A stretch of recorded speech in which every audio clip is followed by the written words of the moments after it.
Punjab BJP in charge Dushyant Gautam का वड्डा बयान। बोले अकाली दल चाहे तो मुड़ कर सकता है वापसी, पर इस बार रहना पवेगा छोटे भरा वांग। खेती कानूना करके अकाली दल ने बीजेपी नाल तोड़िया सी गठजोड़। केजरीवाल का मिशन पंजाब जारी। मोगा लुधियाना तो बाद अज अमृतसर च भरनगे हुंकार। सवेरे 11 बजे होगी प्रेस कॉन्फ्रेंस। वड्डा सवाल कि सीएम फेस का करनगे ऐलान।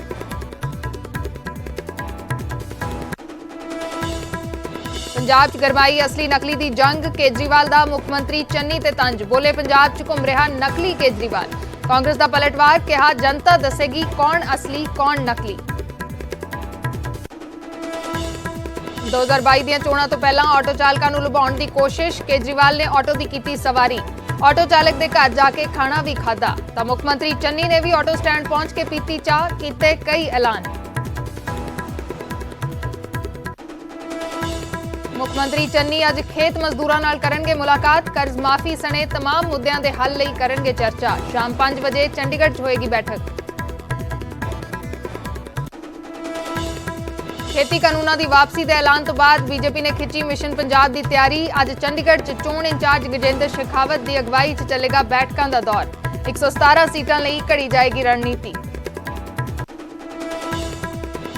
अकाली दल दीयां चोण सरगर्मियां भी जारी। अज बंगा च हुंकार भरनगे सुखबीर बादल। कई समागमां च होणगे शामिल।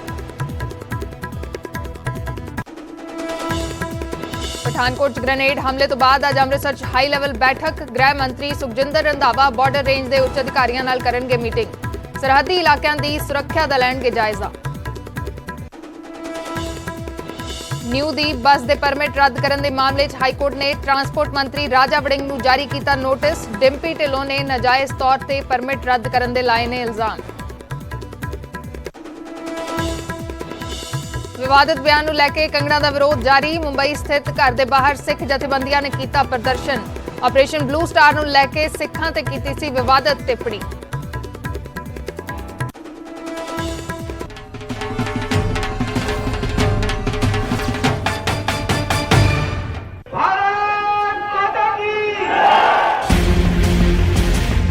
आप सुप्रीमो का सब तो बड़ा इंटरव्यू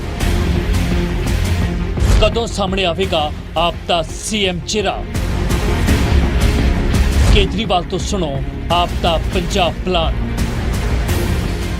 न्यूज़ 18 ते अरविंद केजरीवाल।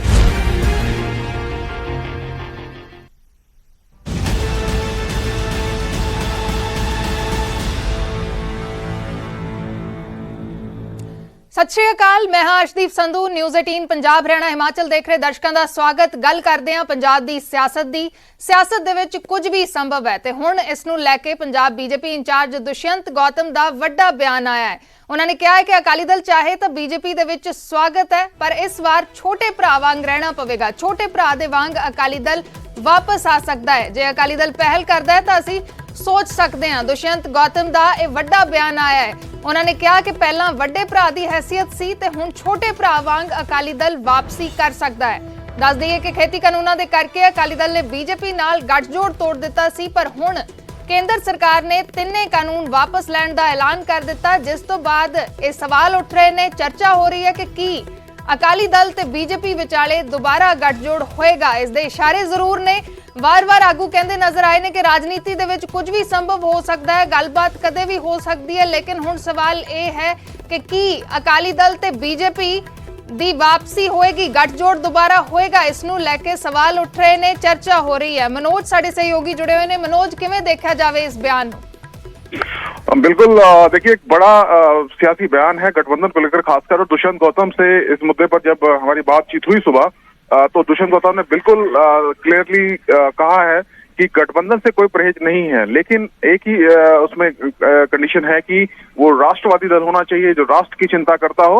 ऐसे सभी दलों का स्वागत है, चाहे वो अकाली दल क्यों ना हो, कैप्टन अमरिंदर सिंह क्यों ना हो, लेकिन साथ ही साथ अकाली दल को लेकर उन्होंने ये कहा कि अब शर्तें हमारी होंगी, यानी कि टर्म्स एंड कंडीशंस जो पहले अकाली दल की हुआ करती थी, यानी कि जो ड्राइविंग सीट पर अकाली दल बैठते थे गठबंधन में, अब वो बीजेपी के हाथ में होगी। तो हम कह सकते हैं कि जो बड़ी भूमिका है वो अब बीजेपी चाहती है कि उनके पास हो, लेकिन गठबंधन से कोई परहेज नहीं। उन्होंने ये नहीं कहा कि अकाली दल से गठबंधन नहीं करेंगे, हम कर सकते हैं, लेकिन बड़ी भूमिका में, बड़े भाई की भूमिका में बीजेपी रहेगी। जी, ਟਰਮਸ ਐਂਡ ਕੰਡੀਸ਼ਨ ਦਾ ਕੀ ਮਤਲਬ ਹੋਏਗਾ ਮਨੋਜ? ਜਿਹੜੀ ਗੱਲ ਤੁਸੀਂ ਕਹੀ ਕਿ ਕਹਿ ਰਹੇ ਨੇ ਟਰਮਸ ਐਂਡ ਕੰਡੀਸ਼ਨਸ ਇਸ ਵਾਰ ਬੀਜੇਪੀ ਦੀਆਂ ਹੋਣਗੀਆਂ, ਮਤਲਬ ਜਿਹੜਾ ਸੀਟ ਸ਼ੇਅਰਿੰਗ ਦਾ ਫਾਰਮੂਲਾ ਹੋਏਗਾ ਕਿ ਕਿੰਨੀਆਂ ਸੀਟਾਂ ਬੀਜੇਪੀ ਨੂੰ, ਕਿੰਨੀਆਂ ਸੀਟਾਂ ਅਕਾਲੀ ਦਲ ਨੂੰ, ਯਾਨੀ ਕਿ ਉਸ ਦੇ ਵਿੱਚ ਬੀਜੇਪੀ ਹੁਣ ਭਾਰੀ ਰਹੇਗੀ ਜੇ ਇਹ ਗੱਠਜੋੜ ਹੁੰਦਾ है। बिल्कुल बिल्कुल, देखिए टर्म्स एंड कंडीशन का मतलब यही है कि जो सीट शेयरिंग जो होगी उसमें बीजेपी की चलेगी। वो जो चाहेंगे वो उन सीटों पर वो खुद लड़ेंगे, या अकाली दल को जिन सीटों को लड़ने के लिए कहेंगे वो अकाली दल उस पर लड़ेंगे। किस तरीके से चुनाव की जो स्ट्रैटेजी बनाई जाएगी, या अगर बाद में कोई भूमिका मिलती है इस तरह की, तो उसमें भी जो मतलब कमांड जो है बीजेपी अपने हाथ में रखना चाहती है, ड्राइविंग सीट पर खुद बैठना चाहती है, चाहे वो सीट शेयरिंग फार्मूला हो या चुनाव की रणनीति हो, तो और कौन चुनाव लड़ेगा कौन नहीं चुनाव लड़ेगा, तमाम चीजों पर बीजेपी चाहती है कि अब वो फैसला करेंगे। जी ਮਨੋਜ, ਇਹ ਵੀ ਜਾਣਨਾ ਚਾਹਾਂਗੇ, ਸਮਝਣਾ ਚਾਹਾਂਗੇ, ਕਿਉਂਕਿ ਪਹਿਲਾਂ ਬੀਜੇਪੀ ਦੇ ਆਗੂ ਕਹਿੰਦੇ ਆਏ ਨੇ ਕਿ ਅਸੀਂ 117 ਸੀਟਾਂ ਤੇ ਚੋਣ ਲੜਾਂਗੇ, ਅਸੀਂ ਸਾਰੀਆਂ ਸੀਟਾਂ ਤੇ ਚੋਣ ਲੜਾਂਗੇ, ਬੜੀ ਮਜ਼ਬੂਤੀ ਨਾਲ ਚੋਣ ਲੜਾਂਗੇ, ਤਾਂ ਫਿਰ ਹੁਣ ਕਿਤੇ ਲੱਗ ਰਿਹਾ ਹੈ ਕਿ ਜਿਹੜੀ ਗੱਲ ਹੁਣ ਕਹਿ ਰਹੇ ਨੇ ਕਿ ਅਕਾਲੀ ਦਲ ਦੇ ਨਾਲ ਵਾਪਸੀ ਹੋ ਸਕਦੀ ਹੈ ਜਾਂ ਚਰਚਾ ਹੋ ਸਕਦੀ ਹੈ, ਅਕਾਲੀ ਦਲ ਪਹਿਲ ਕਰਦਾ ਹੈ ਤਾਂ ਸੀਟ ਸ਼ੇਅਰਿੰਗ ਵੀ ਹੋ ਸਕਦੀ ਹੈ, ਕੀ ਉਹ ਮਜ਼ਬੂਤੀ नजर नहीं आ रही? देखिए अच्छी जो 3 कृषि कानून जब से वापस लिए हैं उसके बाद से परिस्थितियां बिल्कुल बदल गई हैं, क्योंकि बीजेपी को पहले लगता था कि उनके साथ अब शायद ही कोई गठबंधन करेगा, खासकर पंजाब में, लेकिन कैप्टन अमरिंदर सिंह ने सबसे पहले कहा था कि वो कर सकते हैं, लेकिन कृषि कानून वापस होने चाहिए, तो वो कंडीशन हो चुकी है। तो अब बीजेपी को लगता है कि बाकी जो दूसरे दल हैं या जो उनके पुराने सहयोगी हैं वो भी उनके साथ आ सकते हैं, इसीलिए बीजेपी कह रही है कि रास्ते बंद नहीं किए गए हैं गठबंधन के। जी शुक्रिया मनोज, फिलहाल पूरी जानकारी दे ਲਈ। ਤਾਂ ਦੁਸ਼ਯੰਤ ਗੌਤਮ ਦਾ ਵੱਡਾ ਬਿਆਨ ਹੈ, ਕਿਹਾ ਕਿ ਜੇ ਅਕਾਲੀ ਦਲ ਚਾਹੇ ਤਾਂ ਵਾਪਸੀ ਕਰ ਸਕਦਾ ਹੈ, ਬੀਜੇਪੀ ਦੇ ਨਾਲ ਗੱਠਜੋੜ ਦੇ ਵਿੱਚ ਵਾਪਸ ਆ ਸਕਦਾ, ਲੇਕਿਨ ਇਸ ਵਾਰ ਛੋਟੇ ਭਰਾ ਦੀ ਹੈਸੀਅਤ ਹੋਏਗੀ, ਛੋਟੇ ਭਰਾ ਵਾਂਗ ਵਾਪਸੀ ਕਰ ਸਕਦਾ। ਵਿਰਸਾ ਸਿੰਘ ਵਲਟੋਹਾ ਅਕਾਲੀ ਦਲ ਤੋਂ ਸਾਡੇ ਨਾਲ ਜੁੜੇ ਨੇ। ਵਲਟੋਹਾ ਜੀ, ਸਵਾਗਤ ਹੈ ਨਿਊਜ਼ 18 ਪੰਜਾਬ ਤੇ। ਤੁਸੀਂ ਕਿਵੇਂ ਦੇਖੋ ਤੁਸੀਂ ਇਸ ਬਿਆਨ ਨੂੰ? ਲੱਗਦਾ ਕਿ ਅਕਾਲੀ ਦਲ ਛੋਟੇ ਭਰਾ ਦੇ ਵਾਂਗ ਵਾਪਸੀ ਕਰੇਗਾ, ਗੱਠਜੋੜ ਕਰੇਗਾ? देखो मैं एक बेनती करा जी, बड़ा मजबूत बड़ा पुराना गठजोड़ सी जी, और उस गठजोड़ दा जिहड़ा सब तो वड्डा कारण सी कि श्रोमणी अकाली दल नूं चाहे वाजपेयी साहब सी, चाहे जेतली साहब सी, चाहे सुषमा स्वराज जी सी, जद तक वो रहे ने ते पूरा मान ते सत्कार मिलदा सी, सुनी जांदी सी।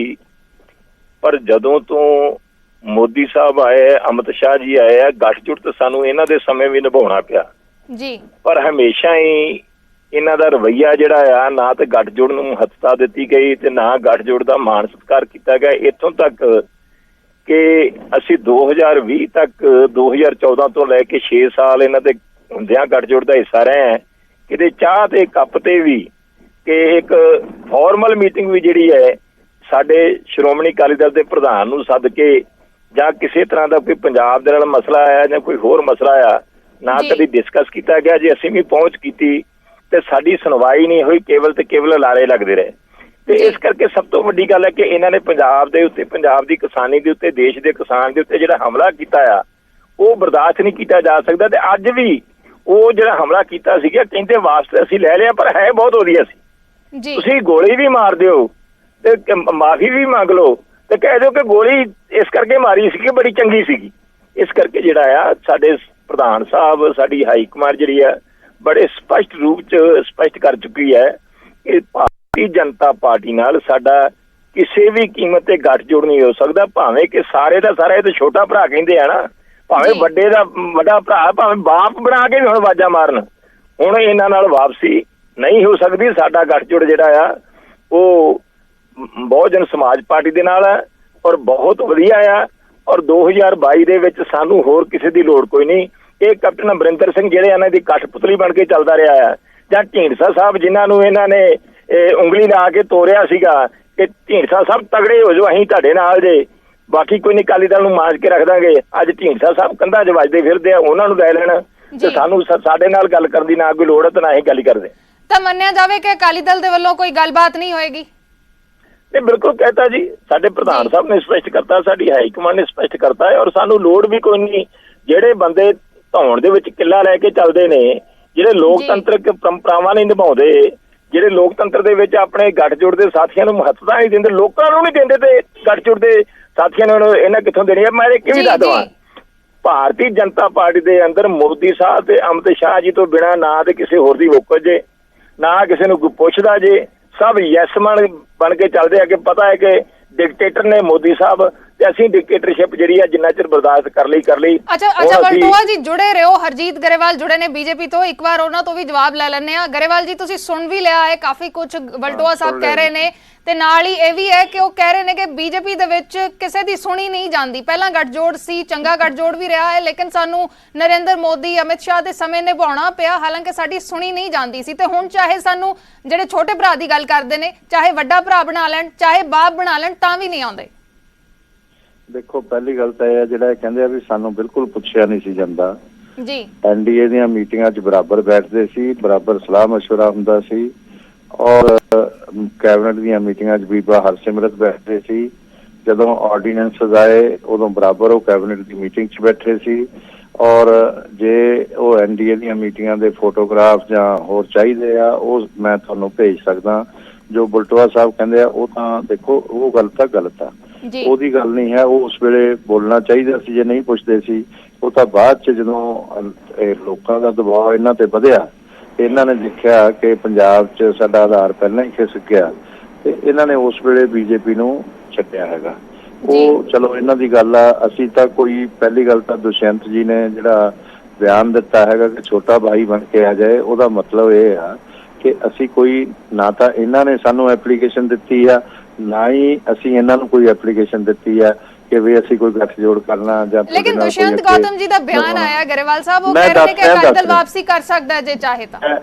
ਮੈਂ ਦੱਸ ਰਿਹਾ, ਉਹਨਾਂ ਨੇ ਬਿਆਨ ਇੱਕ ਜਿਸ ਤਰ੍ਹਾਂ ਪੱਤਰਕਾਰਾਂ ਨੇ ਸਵਾਲ ਪੁੱਛ ਲਿਆ ਤਾਂ ਉਹਨਾਂ ਨੇ ਇਹ ਕਹਿਤਾ ਉਹ ਛੋਟੇ ਭਾਈ ਦੀ ਹੈਸੀਅਤ 'ਚ ਅਗਰ ਆਉਣਾ ਹੈਗਾ ਤਾਂ ਆ ਜਾ। ਐਸੀ ਗੱਲ ਕੋਈ ਨਹੀਂ ਹੈ, ਨਾ ਸਾਡੇ ਕੋਈ ਵਿਚਾਰ ਵਟਾਂਦਰਾ, ਨਾ ਕੋਈ ਗੱਲ ਆ। ਦੂਸਰੀ ਗੱਲ, ਸਾਡੇ 100% ਹਰ ਲੈਵਲ ਤੇ ਸਲਾਹ ਮਸ਼ਵਰਾ ਹੋ ਕੇ ਹੁੰਦਾ।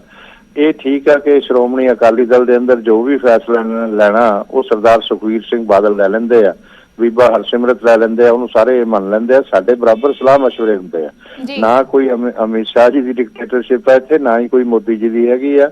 ਉਹ ਕਹਿਣ ਨੂੰ ਬਾਹਰ ਲੋਕ ਜੋ ਮਰਜ਼ੀ ਕਹਿੰਦੇ ਰਹਿਣ, ਉਹਦੀ ਕੋਈ ਗੱਲ ਨਹੀਂ ਹੈ। ਜੇ ਕੋਈ ਏਦਾਂ ਦੀ ਗੱਲ ਹੋਵੇ ਤਾਂ ਸਾਡੀ ਕੈਡਰ ਬੇਸਡ ਕਮ ਮਾਸ ਬੇਸਡ ਆਰਗੇਨਾਈਜੇਸ਼ਨ ਆ, ਇੱਕ ਵਿਚਾਰਕ ਦਲ ਆ, ਉੱਥੇ ਕਦੇ ਏਦਾਂ ਗੱਲ ਚੱਲਦੀ ਹੁੰਦੀ ਹੈ।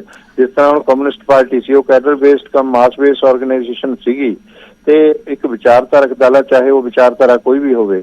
ਉੱਥੇ ਹਰਕਿਸ਼ਨ ਸਿੰਘ ਸੁਰਜੀਤ ਜਿਹੜੇ ਆ, ਤੇ ਉਹਨਾਂ ਦੀ ਹੈਸੀਅਤ ਇੰਨੀ ਸੀ ਕਿ ਉਹੀ ਸਾਰਾ ਕੁਝ ਅੱਗੇ ਹੋ ਕੇ ਕਰਦੇ ਸੀ, ਪਰ ਸਾਰੀ ਪਾਰਟੀ ਸਲਾਹ ਮਸ਼ਵਰਾ ਕਰਦੀ ਸੀ। ਏਦਾਂ ਹੀ ਸਾਡੇ ਵੀ ਹੁੰਦਾ। ਅੱਛਾ ਗਰੇਵਾਲ ਜੀ, ਇੱਕ ਹੋਰ ਸਵਾਲ ਹੈ। 117 ਸੀਟਾਂ ਤੇ ਚੋਣ ਲੜਨ ਦੀ ਗੱਲ ਕਹੀ ਜਾਂਦੀ ਸੀ ਵਾਰ-ਵਾਰ ਕਿ ਬੀਜੇਪੀ 117 ਸੀਟਾਂ ਤੇ ਆਪਣੇ ਉਮੀਦਵਾਰ ਉਤਾਰੇਗੀ, ਮਜ਼ਬੂਤੀ ਦੇ ਨਾਲ ਚੋਣ ਲੜੇਗੀ, ਲੇਕਿਨ ਕੀ ਹੁਣ ਫਿਰ ਉਹ ਮਜ਼ਬੂਤੀ ਨਹੀਂ ਦਿਖ ਰਹੀ ਕਿ ਹੁਣ ਇਹੋ ਜਿਹੇ ਜਿਹੜੇ ਬਿਆਨ ਆ ਰਹੇ ਨੇ? ਕਿਉਂਕਿ ਦੁਸ਼ਯੰਤ ਗੌਤਮ ਜੀ ਦਾ ਜਿਹੜਾ ਬਿਆਨ ਹੈ ਉਸ ਦੇ ਵਿੱਚ ਇਹ ਵੀ ਹੈ ਕਿ ਛੋਟੇ ਭਰਾ ਦੀ ਹੈਸੀਅਤ ਹੋਏਗੀ, ਵੱਡੇ ਭਰਾ ਦੀ ਹੈਸੀਅਤ ਬੀਜੇਪੀ ਦੀ ਹੋਏਗੀ, ਟਰਮਸ ਐਂਡ ਕੰਡੀਸ਼ਨਸ ਹੋਣਗੀਆਂ, ਸੀਟ ਸ਼ੇਅਰਿੰਗ ਦਾ ਫਾਰਮੂਲਾ ਵੀ ਫਿਰ ਉੱਥੇ ਹੋਏਗਾ। ਦੇਖੋ ਸ਼੍ਰੋਮਣੀ ਅਕਾਲੀ ਦਲ ਨੇ ਵੀ ਸਾਨੂੰ ਕੋਈ ਐਪਲੀਕੇਸ਼ਨ ਨਹੀਂ ਦਿੱਤੀ, ਕੋਈ ਅਪਰੋਚ ਨਹੀਂ ਕੀਤੀ, ਅਸੀਂ ਵੀ ਇਹਨਾਂ ਨੂੰ ਨਹੀਂ ਕੀਤੀ, ਨਾ ਅਸੀਂ ਕਰਨੀ ਆ, ਨਾ ਇਹਨਾਂ ਨੇ ਸਾਨੂੰ ਕਰਨੀ ਆ। ਉਹ ਤਾਂ ਅਲੱਗ-ਅਲੱਗ ਹੋ ਗਏ ਰਸਤੇ। ਉਹ ਤਾਂ ਉਹਨਾਂ ਨੇ ਇੱਕ ਜਿਸ ਤਰ੍ਹਾਂ ਕੋਈ ਸਵਾਲ ਪੁੱਛ ਲੈਂਦਾ, ਉਹਨਾਂ ਨੇ ਉਸ ਤਰੀਕੇ ਨਾਲ ਕਹਿਤਾ। ਪੱਤਰਕਾਰਾਂ ਦਾ ਸਵਾਲ ਪੁੱਛਣਾ ਹੁੰਦਾ ਤੇ ਜਵਾਬ ਦੇਣਾ ਹੁੰਦਾ। ਉਹ ਇੱਕ ਮਤਲਬ ਇਸ ਤਰ੍ਹਾਂ ਦੇ ਮੂਡ 'ਚ ਉਹਨਾਂ ਨੇ ਕਹਿਤਾ। ਬਾਕੀ ਕੋਈ ਐਸੀ ਗੱਲ ਨਹੀਂ ਹੈ, ਨਾ ਇਹਦੇ 'ਚ ਕੋਈ ਅਸੀਂ 117 ਸੀਟਾਂ ਦੀ ਤਿਆਰੀ ਕਰ ਰਹੇ ਹਾਂ। ਸਾਡੀ ਕੱਲ ਵੀ ਮੀਟਿੰਗ ਚੱਲਦੀ ਰਹੀ ਹੈ, ਅੱਜ ਵੀ ਚੱਲਣੀਆਂ ਨੇ, ਕੱਲ ਫੇਰ ਚੱਲਣੀਆਂ ਨੇ। ਅਸੀਂ ਆਪਦੇ ਫੈਸਲੇ ਆਪ ਕਰਦੇ ਜਾ ਰਹੇ ਹਾਂ, ਔਰ ਸਾਡੇ ਕੋਲ ਕੈਂਡੀਡੇਟ ਵੀ ਹੈਗੇ, ਇੱਕ ਜਗ੍ਹਾ 5-5 7-7 ਨੇ। ਕੁਝ ਦਿਨਾਂ 'ਚ ਤੁਹਾਨੂੰ ਪਤਾ ਚੱਲੇਗਾ ਕਿ ਬਹੁਤ ਬੜੇ ਲੋਕ ਸਾਡੇ 'ਚ ਸ਼ਾਮਲ ਹੋਣ ਵੀ ਜਾ ਰਹੇ ਨੇ, ਤੇ ਬਾਕੀ ਪਾਰਟੀਆਂ ਤੋਂ ਵੀ ਸ਼ਾਮਲ ਹੋਣ ਜਾ ਰਹੇ ਨੇ। ਔਰ ਆਉਣ ਵਾਲਾ ਟਾਈਮ ਜਿਹੜਾ ਆਪਣੇ ਆਪ ਸਮਝ ਆ ਜਾਏਗਾ ਸਾਡੀ ਹੈਸੀਅਤ ਕੀ ਆ, ਬਾਕੀਆਂ ਦੀ ਕੀ ਆ। 2-3 ਮਹੀਨੇ ਦਾ ਪੀਰੀਅਡ ਆ, ਕੋਈ ਜ਼ਿਆਦਾ ਨਹੀਂ ਹੈ। ਇਹ ਵੋਟਾਂ ਪੈਣੀਆਂ ਨੇ, ਸਾਰਾ ਕੁਝ ਸਾਹਮਣੇ ਆ ਜਾਣਾ। ਉਹਦੇ 'ਚ ਅਸੀਂ ਬੜੀਆਂ ਗੱਲਾਂ ਕਰਦੇ ਰਹੀਏ, ਉਹਦਾ ਵੀ ਫਾਇਦਾ ਨਹੀਂ ਹੈ। ਕੋਈ ਸਾਨੂੰ ਛੋਟੇ ਕਹਿੰਦਾ ਰਹੇ, ਉਹਦਾ ਵੀ ਕੋਈ ਨੁਕਸਾਨ ਨਹੀਂ ਹੈ। ਉਹ ਲੋਕਾਂ ਨੇ ਕਹਿਣਾ ਹੁੰਦਾ ਰਾਜਨੀਤੀ 'ਚ, ਪਰ ਮੈਂ ਕਦੇ ਏਦਾਂ ਦੀ ਗੱਲ ਨਹੀਂ ਕਰਦਾ। ਅਕਾਲੀ ਦਲ ਦਾ ਆਪਣਾ ਸਥਾਨ ਆ, ਸਾਡਾ ਆਪਣਾ ਹੈਗਾ, ਤੇ ਪਤਾ ਲੱਗ ਜਾਏਗਾ ਆਉਣ ਵਾਲੇ ਟਾਈਮ 'ਚ ਕਿਹੜਾ ਬੜਾ ਭਾਈ ਹੈ, ਕਿਹੜਾ ਛੋਟਾ ਭਾਈ ਹੈ, ਤਾਂ ਲੋਕਾਂ ਨੇ ਬਣਾਉਣਾ। ਗਰੇਵਾਲ ਜੀ ਜੁੜੇ ਰਹੋ। ਵਲਟੋਆ ਸਾਹਿਬ ਕਿਵੇਂ ਦੇਖਦੇ ਹੋ ਤੁਸੀਂ ਗੱਲਬਾਤ ਸੁਣੀ ਗਰੇਵਾਲ ਜੀ ਦੀ? ਉਹ ਕਹਿ ਰਹੇ ਨੇ ਕਿ ਅਕਾਲੀ ਦਲ ਨੇ ਤਾਂ ਗੱਠਜੋੜ ਉਦੋਂ ਤੋੜਿਆ ਸੀ ਜਦ ਉਹਨਾਂ ਦਾ ਆਧਾਰ ਖਤਮ ਹੋ ਗਿਆ ਸੀ, ਉਹਨਾਂ ਨੂੰ ਦਿਖਦਾ ਨਹੀਂ ਸੀ ਕੁਝ, ਤੇ ਹੁਣ ਵੀ ਉਹ ਕਹਿ ਰਹੇ ਨੇ ਕੋਈ ਵਾਪਸੀ ਦਾ ਅਜਿਹਾ ਪਲਾਨ ਨਹੀਂ ਹੈ। ਸਵਾਲਾਂ ਦਾ ਜਵਾਬ ਦੇ ਵਿੱਚ ਦੁਸ਼ਯੰਤ ਗੌਤਮ ਨੇ ਕਿਹਾ, ਸਪਸ਼ਟ ਕਰਤਾ ਕਿ ਨਾ ਕੋਈ ਅਜਿਹੀ ਗੱਲ ਹੈ ਤੇ ਨਾ ਕੋਈ ਅਜਿਹੀ ਚਰਚਾ ਆ ਦੁਸ਼ਯੰਤ ਗੌਤਮ ਜੀ ਨੂੰ ਸਵਾਲ ਕੀਤਾ ਗਿਆ, ਉਹਨਾਂ ਨੇ ਸਹਿਜ ਸੁਭਾਅ ਜਿਹੜਾ ਜਵਾਬ ਦੇ ਦਿੱਤਾ ਹੈ। ਉਹਨਾਂ ਨੇ ਜਵਾਬ ਦੇ ਦਿੱਤਾ ਹੈ, ਇਸ ਕੋਈ ਦਰਾਵਾਂ ਨਹੀਂ ਗਿਆ ਉਸ ਕਿਸ ਲਹਿਜੇ 'ਚ ਦਿੱਤਾ, ਕਿਉਂ ਦਿੱਤਾ ਆ। ਪਰ ਜਿਹੜੀ ਉਹਨਾਂ ਨੇ ਗੱਲ ਕੀਤੀ ਹੈ, ਮੈਂ ਤੁਹਾਨੂੰ ਉਹਦੇ ਬਾਰੇ ਪਹਿਲਾਂ ਸਪਸ਼ਟ ਕਰ ਚੁੱਕਾ ਹਾਂ ਕਿ ਭਾਰਤੀ ਜਨਤਾ ਪਾਰਟੀ ਦੇ ਨਾਲੋਂ ਅਸੀਂ ਬੜੀ ਕੋਸ਼ਿਸ਼ ਕੀਤੀ। ਔਰ ਇਹ ਵੀ ਮੈਂ ਦੱਸ ਦੇਵਾਂ ਕਿ ਜਿਹੜੇ ਇਹ ਕਾਲੇ ਕਾਨੂੰਨ ਆਏ ਸੀ, ਉਹਨਾਂ ਤੋਂ ਪਹਿਲਾਂ ਵੀ ਭਾਰਤੀ ਜਨਤਾ ਪਾਰਟੀ ਦੇ ਨਾਲੋਂ ਅੰਦਰ ਖਾਤੇ ਸਾਡੀ ਬੜੀ ਵਰਕਰਾਂ ਦੀ, ਸਾਡੇ ਆਗੂ ਸਾਹਿਬਾਨ ਦੀ, ਥੱਲੇ ਵੋਟਰ ਦੀ ਜਿਹੜੀ ਹੈ ਬਹੁਤ ਜ਼ਿਆਦਾ ਚਰਚਾ ਸੀਗਾ ਕਿ ਕੀ ਤੁਸੀਂ ਯਾਰ ਚੁੱਕੀ ਫਿਰਦੇ ਜੇ, ਇਹ ਨਾ ਤੇ ਪੰਜਾਬ ਦੇ ਹਿਤੈਸ਼ੀ ਹੈ ਤੇ ਨਾ ਦੇਸ਼ ਦੇ ਹਿਤੈਸ਼ੀ ਹੈ, ਇਹਦੇ ਤੋਂ ਨਾਤਾ ਤੋੜੋ। ਇਹ ਅੰਦਰ ਖਾਤੇ ਬੜੇ ਲੰਬੇ ਸਮੇਂ ਦੀ ਗੱਲ ਚੱਲਦੀ ਸੀਗੀ, ਪਰ ਇਹਨਾਂ ਨੇ ਅਜਿਹਾ ਕਦਮ ਚੁੱਕਿਆ ਕਿ ਸਾਨੂੰ ਉਸ ਕਦਮ ਕਰਕੇ ਜਿਹੜਾ ਆ, ਜਦੋਂ ਪੰਜਾਬ ਵਿਰੋਧੀ ਬਣ ਕੇ, ਦੁਸ਼ਮਣ ਬਣ ਕੇ ਆ ਗਏ ਸਾਹਮਣੇ। ਪਹਿਲਾਂ ਤੇ ਇਹ ਸੀਗਾ ਕਿ ਅਕਾਲੀ ਦਲ ਨੂੰ ਜਲੀਲ ਕੀਤਾ ਜਾਂਦਾ ਸੀਗਾ, ਜਦੋਂ ਤੇ ਮੋਦੀ ਸਾਹਿਬ ਤੇ ਅਮਿਤ ਸ਼ਾਹ ਜੀ ਆਏ ਸੀਗੇ ਤੇ ਉਹਦੇ ਕਰਕੇ ਚਰਚਾ ਸੀਗੀ ਲੀਡਰਸ਼ਿਪ ਦੇ ਵਿੱਚ ਵੀ ਇਹਨਾਂ ਤੋਂ ਛੱਡਿਆ ਜਾਵੇ। ਫਿਰ ਜਦੋਂ ਇਹਨਾਂ ਨੇ ਕਦਮ ਹੀ ਚੁੱਕ ਲਿਆ, ਹੁਣ ਭਾਵੇਂ ਕੋਈ ਜੋ ਮਰਜ਼ੀ ਗੱਲਾਂ ਕਰੀ ਜਾਵੇ ਤੇ ਉਹਦਾ ਤੇ ਅਸੀਂ ਵਾਰ-ਵਾਰ ਸਪਸ਼ਟ ਕਰ ਚੁੱਕੇ ਹਾਂ। ਪਰ ਸਾਡਾ ਮੋਟਾ ਜਿਹਾ ਗੱਲ ਹੈ ਕਿ ਅਸੀਂ ਬੜੇ ਤਰਲੇ ਮਿੰਨਤਾਂ ਮਾਰੀਆਂ ਕਿ ਕਿਸਾਨਾਂ ਦੇ ਜਿਹੜੇ ਸ਼ੰਕੇ ਨੇ ਦੂਰ ਕਰ ਦਿਓ, ਜਿਹੜੇ ਆਰਡੀਨੈਂਸ ਬਣਾਏ ਜੇ ਇਹਨਾਂ ਨੂੰ ਕਾਨੂੰਨ ਦਾ ਰੂਪ ਤਦ ਦਿਆ ਜੇ, ਇਹ ਪਾਰਲੀਮੈਂਟ 'ਚ ਤਦ ਲਿਆ ਜੇ ਜਿਹੜੇ ਕਿਸਾਨਾਂ ਦੀਆਂ ਜੋ ਸ਼ੰਕਾਵਾਂ ਨੇ, ਜੋ ਉਹਨਾਂ ਦੇ ਸ਼ੱਕ ਨੇ, ਉਹ ਦੂਰ ਕਰਕੇ ਲਿਆਇਆ ਜੇ। ਨਹੀਂ ਮੰਨੇ ਅਸੀਂ ਤੇ ਆਖਰੀ ਦੇਰ ਤੱਕ, ਆਖਰੀ ਰਾਤ ਤੱਕ ਲੜਾਈ ਲੜਦੇ ਦਾ ਫੈਸਲਾ ਕਰ ਲਿਆ ਹੈ, ਲੇਕਿਨ ਫਿਰ ਚਰਚਾ ਉੱਥੇ ਹੀ ਹੈ ਕਿ ਕੀ ਵਾਪਸੀ ਹੋਏਗੀ। ਤੁਸੀਂ ਕਹਿ ਰਹੇ ਹੋ ਕਿ ਵਾਪਸੀ ਨਹੀਂ ਹੋਏਗੀ, ਗਰੇਵਾਲ ਜੀ ਵੀ ਕਹਿ ਰਹੇ ਨੇ ਕਿ ਸਿਰਫ ਸਵਾਲਾਂ ਦੇ ਜਵਾਬ ਦੇ ਵਿੱਚ ਉਹਨਾਂ ਨੇ ਕਿਹਾ। ਗਰੇਵਾਲ ਜੀ, ਕਿਸੇ ਹੋਰ ਨਾਲ ਜੋੜ ਹੋ ਸਕਦਾ ਹੈ? ਤੁਹਾਡੀਆਂ ਮੀਟਿੰਗਾਂ ਲਗਾਤਾਰ ਚੱਲ ਰਹੀਆਂ ਨੇ। ਦੇਖੋ, ਹੋਰ ਨਾਲ ਤਾਂ ਜੇ ਇਹ ਬਹੁਜਨ ਸਮਾਜ ਨਾਲ ਕਰ ਸਕਦੇ, ਅਸੀਂ ਵੀ ਸੁਤੰਤਰ ਹਾਂ, ਜਿਹਦੇ ਨਾਲ ਮਰਜ਼ੀ ਕਰੀਏ। ਸਾਡੀ ਵਿਚਾਰਧਾਰਾ ਦੇ ਬਹੁਤ ਜ਼ਿਆਦਾ ਨਜ਼ਦੀਕ ਨੇ ਕੈਪਟਨ ਅਮਰਿੰਦਰ ਸਿੰਘ, ਉਹ ਰਾਸ਼ਟਰਵਾਦ ਦੀ ਵਿਚਾਰਧਾਰਾ ਨੂੰ ਸਮਰਪਿਤ ਨੇ। ਉਹਨਾਂ ਦੀ ਗੱਲਬਾਤ ਜੇ ਉੱਪਰ ਕੇਂਦਰ 'ਚ ਚੱਲ ਰਹੀ ਹੈ, ਸਾਡੀ ਪਾਰਟੀ ਇੱਕ ਰਾਸ਼ਟਰੀ ਅਦਾਲਤ, ਉੱਥੇ ਫੈਸਲਾ ਹੋਣਾ। ਸਾਡੇ ਕੋਲੋਂ ਵੀ ਸਲਾਹ ਮਸ਼ਵਰੇ ਸਟੇਟ ਕੋਲੋਂ ਵੀ ਲਏ ਜਾਂਦੇ ਆ, ਬਾਕੀਆਂ ਕੋਲੋਂ ਵੀ ਲਏ ਜਾਂਦੇ ਆ, ਅਲੱਗ-ਅਲੱਗ ਲੈਵਲ ਤੇ ਅਸੀਂ ਕਰਦੇ ਆ ਤੇ ਉਹ ਕਰਕੇ ਜੇ ਕੋਈ ਗੱਲ ਬਣੇਗੀ ਤਾਂ ਠੀਕ ਹੈ, ਨਹੀਂ ਤਾਂ ਅਸੀਂ 117 ਦੀ ਤਿਆਰੀ ਕਰ ਰਹੇ ਹਾਂ। ਅਸੀਂ ਕਿਸੇ ਦੀ ਇੰਤਜ਼ਾਰ ਨਹੀਂ ਕਰ ਰਹੇ ਇਸ ਵੇਲੇ। ਗਰੇਵਾਲ ਜੀ, ਚਰਚਾ ਹੋਈ ਹੈ ਕੈਪਟਨ ਅਮਰਿੰਦਰ ਸਿੰਘ ਦੇ ਨਾਂ ਤੇ? ਕੈਪਟਨ ਅਮਰਿੰਦਰ ਸਿੰਘ ਦੇ ਨਾਂ ਤੇ ਕੈਪਟਨ ਅਮਰਿੰਦਰ ਸਿੰਘ ਖੁਦ ਹੀ ਚਰਚਾ ਕਰ ਰਹੇ ਨੇ, ਉਹਨਾਂ ਨੇ ਟੀਵੀ ਤੇ ਵੀ, ਮੀਡੀਆ 'ਚ ਵੀ ਕਹਿਤਾ। ਤੇ ਆ ਹੁਣ ਬਲਟੋਆ ਸਾਹਿਬ ਇੱਕ ਚੀਜ਼ ਦਾ ਜਵਾਬ ਦੇ ਰਹੇ ਸੀ, ਕਾਲੇ ਕਾਨੂੰਨ। ਬਈ ਕਾਲੇ ਕਾਨੂੰਨ ਜਦੋਂ ਇਹ ਆਰਡੀਨੈਂਸ ਆਏ ਸੀ ਉਸ ਵੇਲੇ ਤਾਂ ਅਸੀਂ ਤਾਂ ਟੀਵੀ ਤੇ ਕਦੇ ਇਹਦੇ ਫਾਇਦੇ ਨਹੀਂ ਗਿਣਾਏ। ਫਾਇਦੇ ਤਾਂ ਬਲਟੋਆ ਸਾਹਿਬ ਦੀ ਪਾਰਟੀ ਗਿਣਾਉਂਦੀ ਰਹੀ, ਸਰਦਾਰ ਸੁਖਬੀਰ ਸਿੰਘ ਬਾਦਲ ਵੀ, ਹਰਸਿਮਰਤ ਵੀ। ਤੁਹਾਨੂੰ ਪਤਾ ਹੀ ਹੈ, ਜੇ ਮੈਂ ਝੂਠ ਕਹਿਣਾ ਤਾਂ ਤੁਸੀਂ ਕਹਿ ਦਿਓ, ਸਾਡੇ ਚੈਨਲਾਂ ਤੇ ਹੀ ਬੋਲਦੇ ਸੀ। ਤੇ ਅਸੀਂ ਤਾਂ ਫਾਇਦੇ ਪਹਿਲਾਂ ਨਹੀਂ ਗਿਣਾਏ, ਅਸੀਂ ਤਾਂ ਜਦੋਂ ਇਹਨਾਂ ਨੇ ਸਾਡਾ ਸਾਥ ਛੱਡਤਾ ਫਿਰ ਸਾਨੂੰ ਅੱਗੇ ਆ ਕੇ ਸੰਭਾਲਣਾ ਪਿਆ ਕੰਮ। ਅਸੀਂ ਇਹ ਘੱਟ ਤੋਂ ਘੱਟ ਬਲਟੋਆ ਸਾਹਿਬ ਨੂੰ ਕਾਲੇ ਕਾਨੂੰਨ ਤਾਂ ਨਹੀਂ ਕਹਿਣਾ ਚਾਹੀਦਾ, ਕਿਉਂਕਿ ਬਣਵਾਉਣ ਦੇ ਵਿੱਚ ਇਹਨਾਂ ਦਾ ਪੂਰਾ ਹੱਥ ਸੀ, ਫਾਇਦੇ ਗਿਣਵਾਉਣ 'ਚ ਵੀ। ਤੇ ਚਲੋ ਉਸ ਤੋਂ ਬਾਅਦ ਇਹਨਾਂ ਨੇ ਸਾਥ ਛੱਡਤਾ, ਜੋ ਮਰਜ਼ੀ ਕਹਿਣ, ਹੁਣ ਸਾਡੇ ਨਾਲੋਂ ਅਲੱਗ ਨੇ, ਉਹ ਵੀ ਠੀਕ ਆ। ਪਰ ਚਲੋ ਕਾਨੂੰਨ ਵਾਪਸੀ ਹੋਈ ਹੈ, ਚਰਚਾ ਜ਼ਰੂਰ ਹੈ, ਸਵਾਲ ਜ਼ਰੂਰ ਨੇ ਕਿ ਕੀ ਵਾਪਸੀ ਹੋਏਗੀ, ਲੇਕਿਨ ਬਲਟੋਆ ਜੀ ਵੀ ਕਹਿ ਰਹੇ ਨੇ ਕਿ ਵਾਪਸੀ ਨਹੀਂ ਹੋਣ ਲੱਗੀ, ਅਸੀਂ ਬੀਐਸਪੀ ਦੇ ਨਾਲ ਗੱਠਜੋੜ ਕੀਤਾ ਹੈ ਤੇ ਉਹਨਾਂ ਦੇ ਨਾਲ ਹੀ ਚੋਣਾਂ ਜਾਵਾਂਗੇ। ਗਰੇਵਾਲ ਸਾਹਿਬ ਵੀ ਇਹੀ ਕਹਿ ਰਹੇ ਨੇ ਕਿ ਗੱਠਜੋੜ ਜਿਹੜਾ ਹੈ ਉਹ ਕੈਪਟਨ ਅਮਰਿੰਦਰ ਸਿੰਘ ਦੇ ਨਾਲ ਹੋ ਸਕਦਾ ਹੈ, ਅਗਰ ਉੱਪਰੋਂ ਕੋਈ ਗੱਲਬਾਤ ਹੁੰਦੀ ਹੈ, ਚਰਚਾ ਹੁੰਦੀ ਹੈ, ਕੈਪਟਨ ਅਮਰਿੰਦਰ ਸਿੰਘ ਦੇ ਨਾਂ ਜ਼ਰੂਰ ਚਰਚਾ 'ਚ। ਸ਼ੁਕਰੀਆ ਫਿਲਹਾਲ ਹਰਜੀਤ ਗਰੇਵਾਲ ਜੀ ਸਾਡੇ ਨਾਲ ਜੁੜਨ ਦੇ ਲਈ। ਵਿਰਸਾ ਸਿੰਘ ਵਲਟੋਹਾ ਜੁੜੇ, ਤੁਹਾਡਾ ਵੀ ਸ਼ੁਕਰੀਆ। ਤਾਂ ਇੱਕ ਬਿਆਨ ਜ਼ਰੂਰ ਆਇਆ ਹੈ, ਦੁਸ਼ਯੰਤ ਗੌਤਮ ਪੰਜਾਬ ਬੀਜੇਪੀ ਦੇ ਇੰਚਾਰਜ ਨੇ, ਉਹਨਾਂ ਦਾ ਬਿਆਨ ਆਇਆ ਹੈ, ਵੱਡਾ ਬਿਆਨ ਹੈ। ਉਹਨਾਂ ਨੇ ਕਿਹਾ ਅਕਾਲੀ ਦਲ ਚਾਹੇ ਤਾਂ ਵਾਪਸੀ ਕਰ ਸਕਦਾ ਹੈ, ਅਕਾਲੀ ਦਲ ਚਾਹੇ ਤਾਂ ਬੀਜੇਪੀ ਦੇ ਨਾਲ ਮੁੜ ਗੱਠਜੋੜ ਦੇ ਵਿੱਚ ਆ ਸਕਦਾ ਹੈ, ਛੋਟੇ ਭਰਾ ਦੀ ਹੈਸੀਅਤ ਦੇ ਨਾਲ ਆਏਗਾ। ਪਹਿਲਾਂ ਵੱਡਾ ਭਰਾ ਸੀ, ਹੁਣ ਛੋਟੇ ਭਰਾ ਦੀ ਹੈਸੀਅਤ ਦੇ ਨਾਲ ਆਏਗਾ। ਇਹ ਦੁਸ਼ਯੰਤ ਗੌਤਮ ਦਾ ਬਿਆਨ ਹੈ। ਹਾਲਾਂਕਿ ਹਰਜੀਤ ਗਰੇਵਾਲ ਕਹਿ ਰਹੇ ਨੇ ਕਿ ਇਹ ਇੱਕ ਸਵਾਲ ਦੇ ਜਵਾਬ ਦੇ ਵਿੱਚ ਦਿੱਤਾ ਗਿਆ ਜਵਾਬ ਹੈ, ਸਵਾਲ ਦਾ ਜਵਾਬ ਦਿੱਤਾ ਗਿਆ, ਉਸ ਦੇ ਵਿੱਚ ਉਹਨਾਂ ਨੇ ਬੋਲਿਆ, ਲੇਕਿਨ ਅਜਿਹੀ ਕੋਈ ਚਰਚਾ ਨਹੀਂ ਹੈ। ਦੁਸ਼ਯੰਤ ਗੌਤਮ ਨੇ ਕਿਹਾ ਕਿ ਜੇ ਅਕਾਲੀ ਦਲ ਚਰਚਾ ਕਰਦਾ ਹੈ, ਅਕਾਲੀ ਦਲ ਕੋਈ ਗੱਲ ਛੇੜਦਾ ਹੈ ਤਾਂ ਬੀਜੇਪੀ ਵਿਚਾਰ ਕਰ ਸਕਦੀ ਹੈ, ਲੇਕਿਨ ਇਸ ਵਾਰ ਹੈਸੀਅਤ ਛੋਟੇ ਭਰਾ ਦੀ ਹੋਏਗੀ। ਉਧਰ ਵਿਰਸਾ ਸਿੰਘ ਵਲਟੋਹਾ ਕਹਿ ਰਹੇ ਨੇ ਕਿ ਅਜਿਹੀ ਕੋਈ ਚਰਚਾ ਨਹੀਂ, ਅਜਿਹਾ ਕੋਈ ਗੱਠਜੋੜ ਫਿਲਹਾਲ ਕੋਈ ਚਰਚਾ ਇਸ ਦੇ ਬਾਰੇ ਨਹੀਂ ਹੈ। ਬੀਐਸਪੀ ਦੇ ਨਾਲ ਗੱਠਜੋੜ ਹੋਇਆ ਹੈ ਤੇ ਬੀਐਸਪੀ ਦੇ ਨਾਲ ਹੀ ਚੋਣਾਂ ਦੇ ਵਿੱਚ ਉਤਰਾਂਗੇ। ਪਰ ਨਾਲ ਇੱਕ ਹੋਰ ਬਿਆਨ ਹਰਜੀਤ ਗਰੇਵਾਲ ਦਾ ਕਿ ਕੈਪਟਨ ਅਮਰਿੰਦਰ ਸਿੰਘ ਰਾਸ਼ਟਰਵਾਦੀ ਸੋਚ ਰੱਖਦੇ ਨੇ, ਬੀਜੇਪੀ ਵਰਗੀ ਸੋਚ ਰੱਖਦੇ ਨੇ, ਉਹਨਾਂ ਦੇ ਨਾਲ ਗੱਠਜੋੜ ਹੋ ਸਕਦਾ ਹੈ ਜਾਂ ਸੀਟ ਸ਼ੇਅਰਿੰਗ ਜਿਸ ਦੀ ਗੱਲ ਕੈਪਟਨ ਅਮਰਿੰਦਰ ਸਿੰਘ ਲਗਾਤਾਰ ਕਰਦੇ ਰਹੇ ਨੇ ਉਹ ਹੋ ਸਕਦੀ ਹੈ। ਚਰਚਾ ਹੋ ਰਹੀ ਹੈ। ਹਰਜੀਤ ਗਰੇਵਾਲ ਕਹਿ ਰਹੇ ਨੇ ਕੈਪਟਨ ਅਮਰਿੰਦਰ ਸਿੰਘ ਦੇ ਨਾਲ ਅਗਰ ਕੁਝ ਫਾਈਨਲਾਈਜ਼ ਹੁੰਦਾ ਹੈ ਤਾਂ ਉਹਨਾਂ ਦੇ ਨਾਲ, ਉਹਨਾਂ ਵਰਗੇ ਬੰਦਿਆਂ ਦੇ ਨਾਲ ਜਾਇਆ ਜਾ ਸਕਦਾ ਹੈ ਜਿਨ੍ਹਾਂ ਦੀ ਸੋਚ ਬੀਜੇਪੀ ਦੇ ਨਾਲ ਮਿਲਦੀ ਹੈ।